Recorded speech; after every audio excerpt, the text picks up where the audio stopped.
You asked for me. Alright then. Wet up 2 cups of blood. On to the leg, on to the head. Yo, be the resurrect the mental dead. G to the R to the Y, M reaper. As I get deeper than a grip, resurrect kid. Don't go against the grain. Nah, slang is my thing. I'll leave the artsy-fartsy with the bang, with the boom. Check my tune, they got the hyper. Don't give a fuck about a sucker, see flavor. As you Okay. Why am I playing this, right? What's the #1 rule in hip-hop? The #1 rule in hip-hop is don't bite. In my opinion, that's the #1 rule. The forefathers, the people that created hip-hop, that made hip-hop what it was, they all had this rule, and there's a reason why they had that rule. The problem with biting is that once you start to bite, A, it's unstoppable, but B, shit gets stale very, very quickly, right? And what Tyler, the Creator, has done in this particular case is that he's bitten the song. He hasn't sampled it. He hasn't flipped it. He's bitten it. It's the exact same beat, okay? Lumberjack is the exact same beat as this song, 2 Cups of Blood.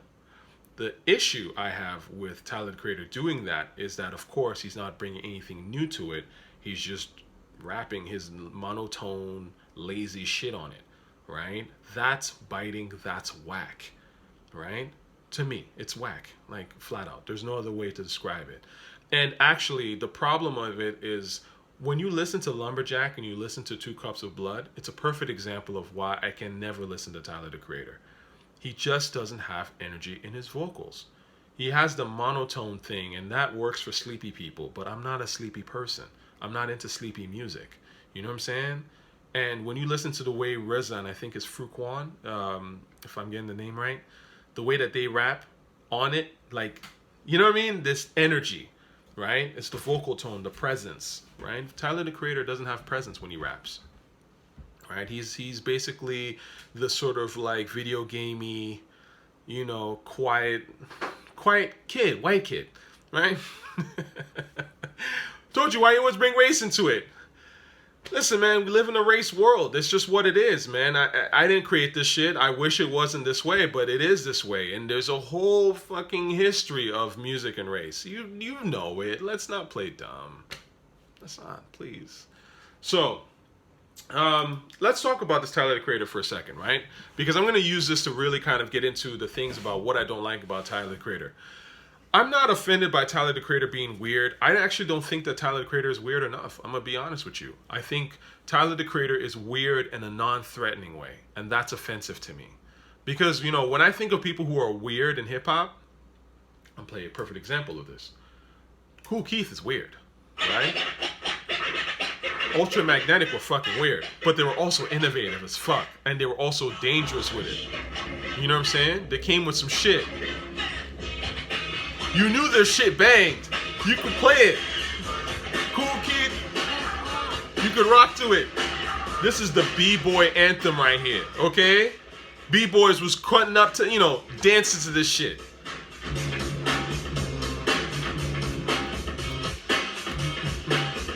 Hey, let's go. See, in hip-hop, it doesn't matter who the fuck you want to be. You want to be a toad? You want to be a rabbit? Be whatever the fuck you want. Hip-hop has said, be whatever you want to be. You want to be gay on the mic? Nothing. We don't have a problem. Just be nice with it. Period. Okay? Be nice. The problem is that people are out here trying to be like, I'm this. I'm weird. So therefore, my music is dope. But it's like, no. Your music is actually whack. Right? And you're out here, you know, chasing props. And that shit is corny to me. Like, you know, I don't have a problem with Tyler, the Creator, being bisexual. I really don't. And I actually think that it's good for someone who is not necessarily a straight black male to rap. Because there are different perspectives out here that need to be shown. I get that. I'm totally with that. But I'm not with whack music. I'm not with trolling and making garbage ass shit with, you know, signifiers on it to kind of boost it and, you know, make it credible or whatever. No, the song is garbage, right? So, Kool Keith, you should know about Kool Keith. Kool Keith makes that hot shit. You know, he's made some classic records. I might, you know, go into Kool Keith in some depth another day, but let's just say that Kool Keith has some joints, okay? And you know what? The dude is weird. You know what I'm saying? We don't care if you're weird. Just be ill. Now, let's go back to my notes here real quick with Tyler, the Creator, right? I think that my issue with Tyler, the Creator, like I was saying, is that he's weird for people that want comfort, right? That comfort from a distance. Like, I want you to be weird, but I don't want you to be too weird. I don't want you to be weird enough where you're saying shit that actually threatens how I think about the world. That's Tyler, the Creator. And it's like, well, what's the point? Like, what do you, if you're just going to be weird for the sake of being weird and not actually speak on anything or make music that makes people move out of their own comfort zone, right?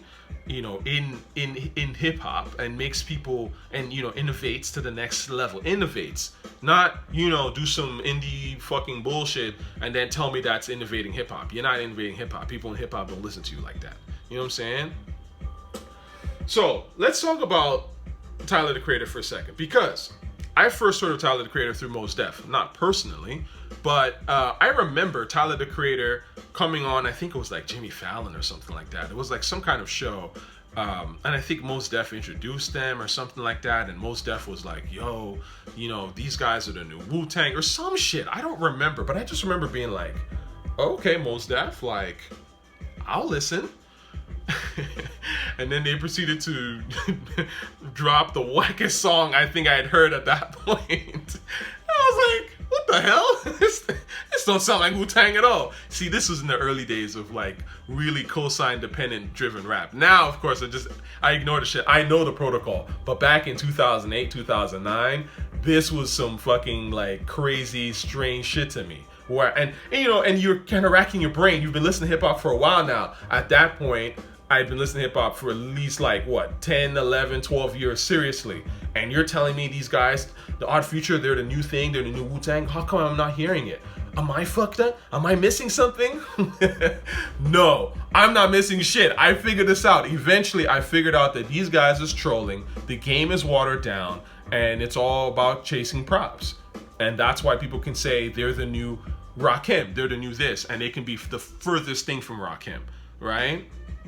Now, Tyler, the Creator comes out, Odd Future come out. I'll give Odd Future some credit because I think at the time, pop rap needed a change, okay? Pop rap was in this sort of like Gibbs chain hang low, sort of like minstrel showy, ringtone rap bullshit. Soulja Boy, remember, I don't think you guys, you know, remember that era was horrible, first and foremost. But to give Odd Future some credit, Odd Future did reintroduce the edgier element into hip-hop. And not hip-hop as a culture, but I mean, you know, casual rap for the casuals. They made the casuals go, you know what, we should actually pay attention to more of the edgier shit, because hip-hop is supposed to be edgy, right? Odd Future came out the gate, they didn't have these glitzy videos and everything was airbrushed and perfect and stuff like that. They were fucking skateboarding and throwing up and, you know, getting injured while they're doing the skateboarding and, you know, weirdo shit, right? And it was a little bit like, you know, hey, we're from LA, this is what we do, this is our lifestyle. So it was a return to a certain degree to rap being edgy. And I'll give them credit for that, even though their music, in my opinion, is most of it was fucking disposable, clearly, right? Now, you know, Tyler, the Creator, you know, he comes out, and then what I think is really interesting is that when A$AP Rocky came out, y'all remember that A$AP Rocky was being compared to Odd Future to a certain degree. I remember some Tyler fans were like, oh, fuck A$AP because, you know, he trying to do Odd Future a little bit with the clothes or something. It was like some weird beef. Do y'all remember this shit? Anyway, I just think it's interesting that basically Tyler, the Creator, has leaned on A$AP Rocky for relevance for the last couple of years. I just think that's super fucking fascinating. Because you know, in my honest opinion, I'm gonna argue this, but I don't think A$AP Rocky fans give a fuck about Tyler, the Creator. We were forced to, you know, have this dude at shows and shit like that. I remember seeing, you know, Tyler, the Creator at Yams Day, and I was just like, who asked this nigga to perform? You know, he just changed the whole energy. The energy became sleepy and shit like that. I was like, we were turning up. And then now your friend Tyler is like, okay, all right, we'll sit through this shit, but let's get back to the turn up, right? You know, like, I just think it's interesting how, you know, Tyler, the Creator, who was the bigger artist, you know, when A$AP Rocky came out, had to now lean on A$AP Rocky, and still to a certain degree has to lean on A$AP for relevance. Ain't that some shit? I'm telling you, man, you can't get around having a classic and not having a classic, okay? A$AP Rocky's star is going to continue to rise. I've told you guys this before. He dropped a classic album. That's how these things go. When you make a classic album, undeniable. It doesn't need dick ridden, and no, it doesn't need no fake props. No white media has to write about it. It's just ill. When you have some shit like that that's undeniable, your clout is just going to rise. And the people that have been like, oh, this, you know, all the fake praise and all that shit, we've seen this before, okay? We're not new. You guys might be new to this, but I see when I look at Kendrick and Cole and the reviews for Tyler, all that shit is fake praise. These guys are going to go out the same way they came in. You know what I'm saying? Like, hip-hop heads are not listening to these guys like that, okay? They're getting their props. They're doing it for the accolades for now. They know that if they make a certain type of album, certain type of music, Fantanos will jump on it. Fantanos are not going to be around 5 years from now. They're not. You know what I'm saying? And what's going to be around? A$AP, PLAYBOI, CARTI. You know what I'm saying? Anyway, so let's get into the actual album itself. The album itself to me was obviously not my cup of tea. I didn't listen to Igor. You couldn't pay me to listen to that shit. I think I listened to 1 or 2 songs off Igor. And again, it's like forgettable. I don't remember a single shit I ever heard off Igor. Tyler, the Creator, is not someone I listen to in general. I think I tried to listen to Flower Boy. That was boring. So, because y'all have been asking me, I was going to skip this and just say it was trash because, you know, some of y'all in the comments who I trust your musical judgment told me it was trash anyway. But I decided to check it out, and yeah, it sucks. You know, there's songs on here that remind me of various things between sort of Childish Gambino and Kendrick, right? So, like, the Sweet, I think my notes here, Sweet, reminds me of something that Childish Gambino would do. You know, it's like Redbone, that kind of like, you know, the Whole Foods version of some neo-soul type of song. Fuck out of here. He has here, let's see, obviously the DJ Drama, who's acting kind of like Kid Capri did on Damn, right? So it's like, hey, you know, I got someone, you know, in hip-hop from the streets to talk to you. And white kids are giddy. Yeah, let's go.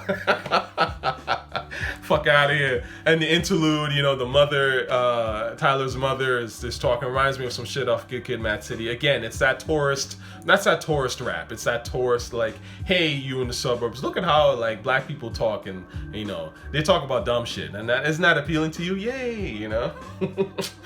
Fuck out of here. Anyway, I thought that, you know, this was basically another album in the artsy-fartsy dweeb rap category. I've made a video about this before. I don't respect artsy-fartsy rap. I think it's trash rap. I went into details of it in that video, so I'll link it so that you guys can check it out.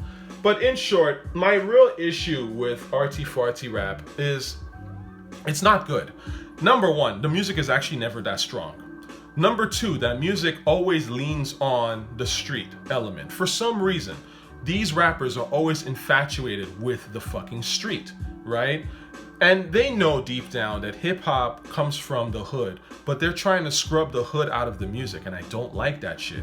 And by scrub the hood out, I mean they're trying to scrub the urgency and the, you know, that, how do I say it, the anti-pop, that sort of raw element out of hip-hop. I'm not necessarily talking about the criminal element, because these guys, you know, white kids are infatuated with the criminal element of black music. They are, let's be honest here. That's why the music continues to be the way it is. If they weren't infatuated with it, you would not be hearing about Pooh Shiesty being jammed up and shit like that. Let's be real here, okay? So my problem with a lot of these fucking, like, you know, positive artsy-fartsy rappers is that on one hand, they dick ride Gangsta Grizzle and all these like really generic, poisonous, you know, generic rap that's just about like, yo, I was popping Molly, I was doing drugs, then I was in your bitch, and then I went and sold some packs, and then I shot a nigga, right? And at the same time, these same white kids will turn around and be like, oh, rap is just dumb shit about, you know, black people doing this and that, and we like this new antidote who is Tyler or Kendrick, who's more positive and is more honest and is more vulnerable. And it's like, get the fuck out of here. Fuck out of here. You like both of them shits, okay? You're the reason why the fucking culture is the way it is. Stop lying, okay? We know you listen to that generic bullshit. 42 Doug is what you listen to when you're not listening to freaking Tyler the Creator. You know what I'm saying? Or whatever. Or Jamie XX or some shit. Niggas is not listening to either of them like that, okay? Now, before I wrap this up, I just kind of want to, touch on the fact that my biggest issue with Tyler the Creator's music is, like I said, vocally I don't really feel the dude. Beats-wise, I don't feel him. His beats are kind of all over the place and sloppy. Just as you're about to get into a certain type of groove, there's not really a groove. It switches to something else or kind of like changes, and it's like, look, it's this fake energy thing. But you see, the problem with doing that is that it actually takes the urgency out of the music. And again, this is the point and the issue that I have with artsy-fartsy rap. It's not urgent. It's not coming from a place of realness and a place of, yo, I gotta say this. I gotta spit what's in my fucking heart. You know what I'm saying? I really want to change the world. I really want to spit some shit. It's very comfortable. It's like, I want to belong, And you know what? Like, I want to scrub you niggers. Sorry. I want to scrub you out of this rap shit, please. It's scrubbing. Like, that's just what it is, right? A lot of the times when you see these positive artsy-fartsy rappers and they get hyped by white media, all they're doing is trying to scrub the hood and the black element out of this music. Sorry, I gotta keep it 100. You know it and I know it. I think that kind of ends it, man. I'm not a big fan of Tyler, as you can clearly tell. I don't think anybody's really listening to him like that, and I'm talking about in the hip-hop circles. I've never been out and someone's been like, yo, put that Tyler the Creator on, my dude, let me hear that. It just never happened. You know what I'm saying? Like, the people to me that listen to Tyler the Creator are the people that won't be listening to rap in 5 years, and probably were always on the outside. Maybe they might continue to bump rap casually, but these are not, like, again, heads like that, right? And, if you're not making music, for heads, then I guess I don't care. Like, there's not much I'm going to say that's going to make me happy about your music. So, all in all, you're not the only one that thinks Tyler's whack, man. I've been saying this shit. I think that the dude's, vocals, his beats, they're sloppy, and I think they're fake deep and fake eccentric. There was some Wes Anderson, Brazil imagery, and that's why, he's got to have the videos to go with it. As soon as he has a song out, it's like, here's the video. So you can, picture, Tyler the Creator in this kooky Wes Anderson-like world. But again, who's that for? That's for Coffee Bean Whole Foods, as listeners, right? That's like, our lives are too real for that kind of shit. You know what I'm saying? Peace.